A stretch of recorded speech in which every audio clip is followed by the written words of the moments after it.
The 1990s didn't just give us Michael Jordan's dominance. It was also the decade when rookies came into the league and instantly shifted the game.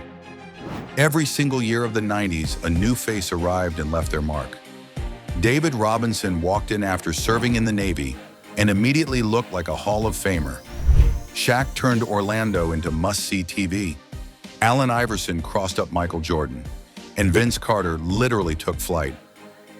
These weren't just Rookie of the Year winners, they were future MVPs, franchise saviors, and cultural icons who changed basketball before they even played a second season. So today we're breaking down every single Rookie of the Year from the 1990s, year by year, to see how each one lit the fuse on a decade that redefined the NBA forever. The Admiral's historic debut, 1990. The story of the 1990 Rookie of the Year is unlike any other. David Robinson wasn't your typical first-year player. Drafted as #1 overall pick in 1987 by the San Antonio Spurs, he spent the next 2 years serving in the U.S. Navy, building discipline, leadership, and a physique that looked like it was carved from steel. When he finally stepped onto an NBA court in 1989, he was already 24 years old and fully formed. And from day one, Robinson didn't just play, he dominated. The Spurs had won only 21 games the season before. With Robinson, they jumped to 56 wins overnight. That's one of the biggest turnarounds in league history. And it happened because the Admiral brought order to chaos. He averaged 24 points, 12 rebounds, and nearly 4 blocks a night. A rookie putting up all-NBA numbers, anchoring both ends of the floor like a seasoned veteran. Fans in San Antonio knew immediately. This wasn't just a franchise player, this was salvation. Robinson's rookie season wasn't just impressive, it was historic. He turned the Spurs from irrelevant to dangerous, laying the foundation for what would one day become a dynasty. The Admiral had docked in San Antonio, and the league would never be the same.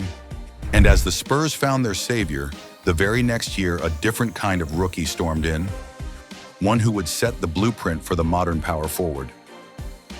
The Power Forward Blueprint, 1991. If David Robinson was the Admiral, Derek Coleman was the architect of the modern power forward.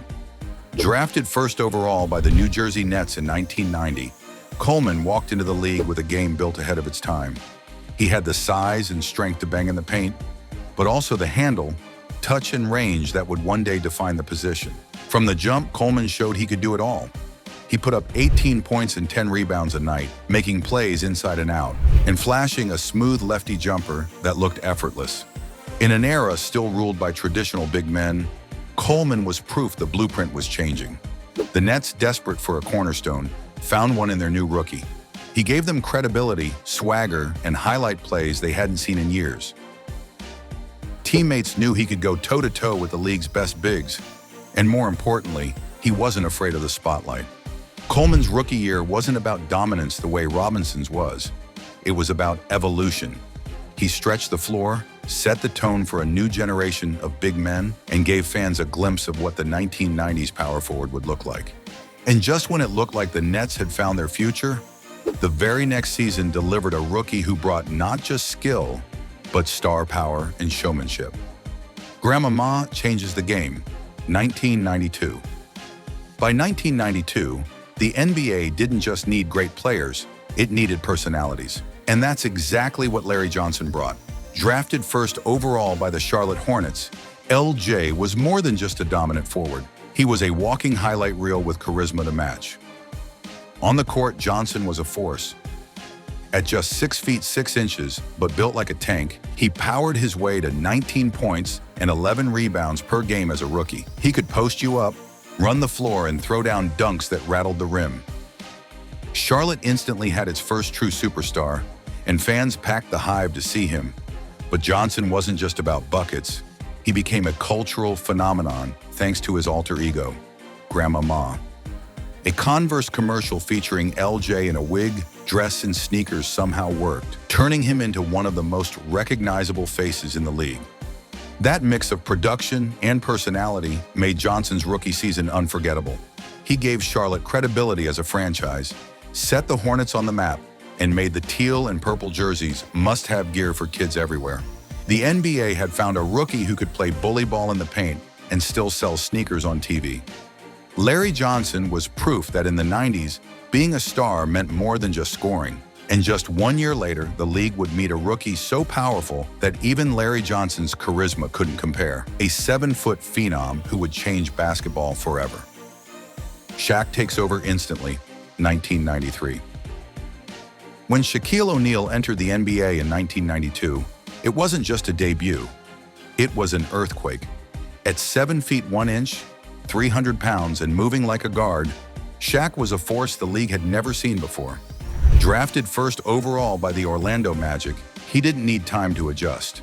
He walked in, tore down backboards, and made the NBA look small. As a rookie, Shaq averaged 23 points, 14 rebounds, and 3.5 blocks per game, numbers that would make most veterans jealous. But the stats only told half the story. Every night felt like a spectacle. Shaq wasn't just scoring, he was dunking with such ferocity that stanchions bent and rims snapped. Crowds showed up early just to witness the destruction. In one season, Shaq transformed the Magic from a lottery team into a must-watch show. Orlando wasn't just another expansion franchise anymore, it was Shaq's house. Kids wore his jerseys, commercials followed him everywhere, and suddenly the NBA had its next global superstar. What made it even scarier?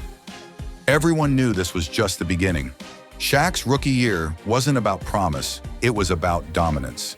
The league had found its next unstoppable force, and the dynasty clock was already ticking. But just when it seemed like Shaq had broken the mold, the very next rookie brought something entirely different. Flash, flair, and the kind of all-around game that made him the Fab Five's finest. The Fab Five star turns pro, 1994.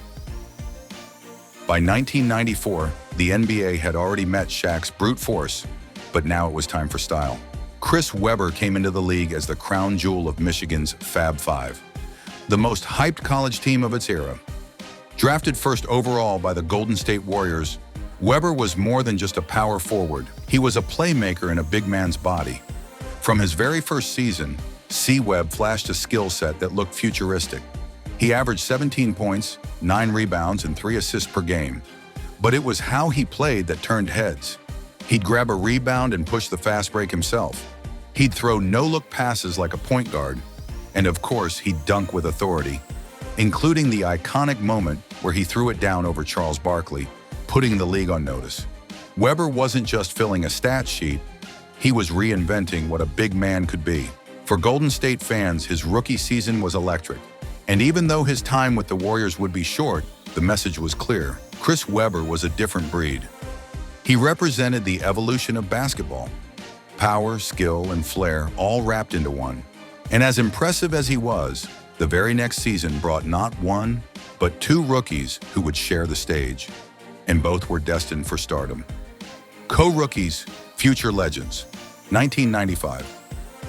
In 1995, the NBA couldn't pick just one. That's how good this rookie class was. For only the second time in league history, the Rookie of the Year award was split between 2 players who would go on to define an era. Grant Hill, drafted 3rd overall by the Detroit Pistons, and Jason Kidd, taken 2nd overall by the Dallas Mavericks. Grant Hill came into the league carrying the weight of being the next Jordan. And for a moment, he looked every bit the part. Smooth, athletic, and versatile, Hill lit up the Pistons with 19 points, 6 rebounds, and 5 assists a night. He could handle the ball, score from anywhere, and had the kind of charisma that made him an instant fan favorite. Within a year, he was leading all players in All-Star fan voting.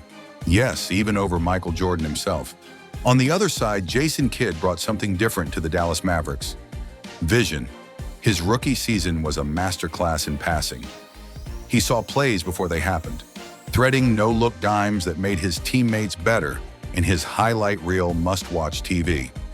Kidd averaged 11 points, 7 assists, and 2 steals, and instantly became the floor general Dallas had been searching for. Together, they represented 2 sides of the future.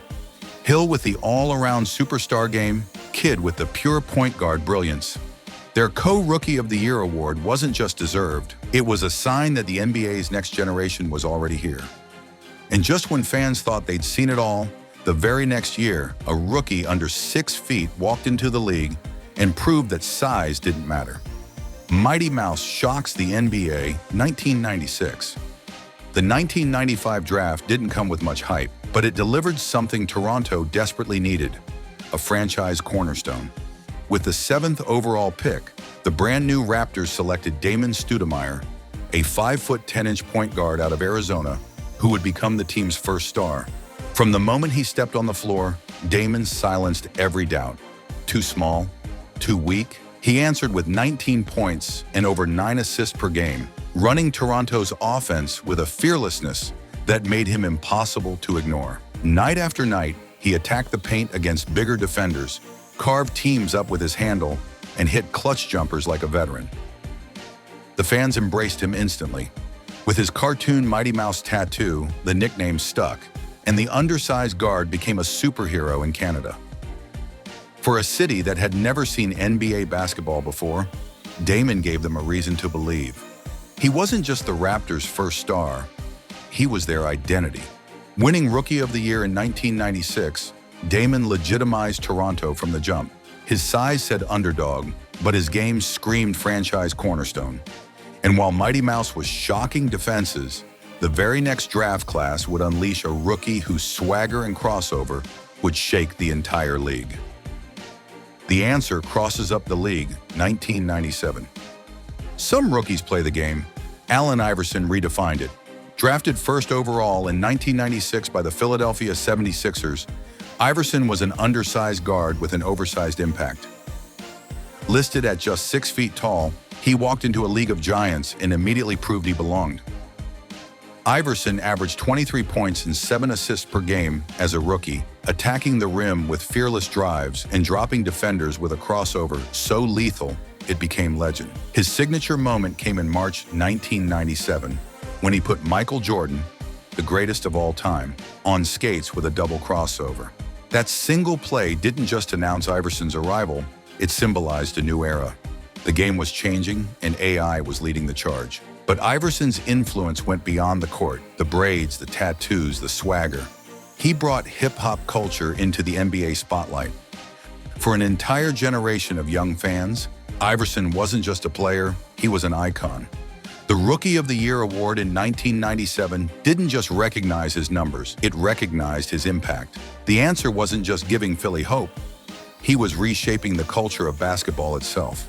And just when Iverson had electrified the league, the very next rookie would quietly arrive in San Antonio with none of the flash, but all of the fundamentals that would fuel a dynasty. The big fundamental arrives, 1998. By the late 90s, the NBA was overflowing with flash.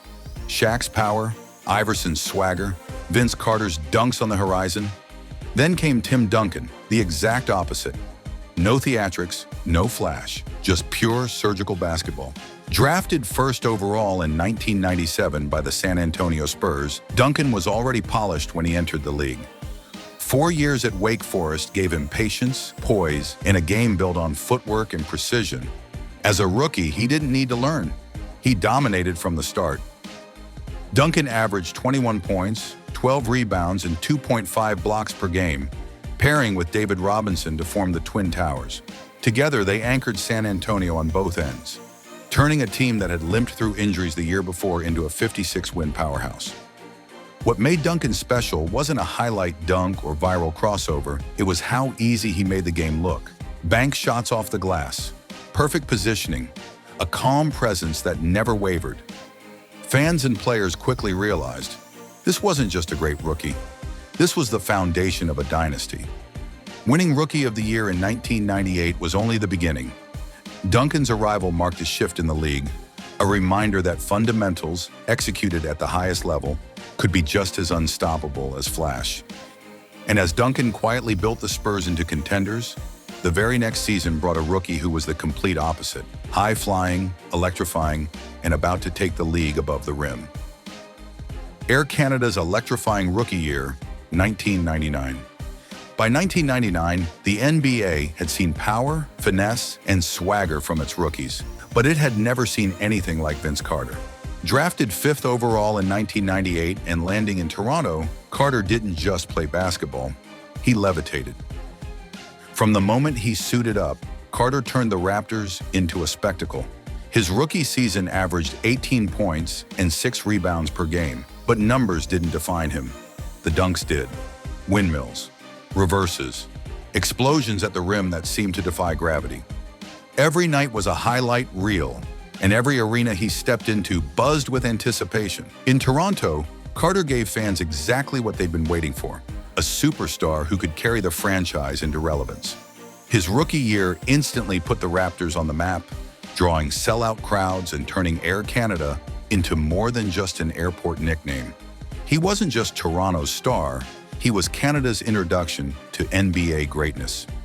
Winning Rookie of the Year in 1999, Vince Carter closed out the decade with pure electricity. He wasn't just the next high flyer, he was delivering must-watch TV, sparking a wave of fans and inspiring a generation to dream above the rim. The 1990s had given us the Admiral, Grandmama, Diesel, The Answer, The Big Fundamental, and Air Canada. Each rookie left their own stamp.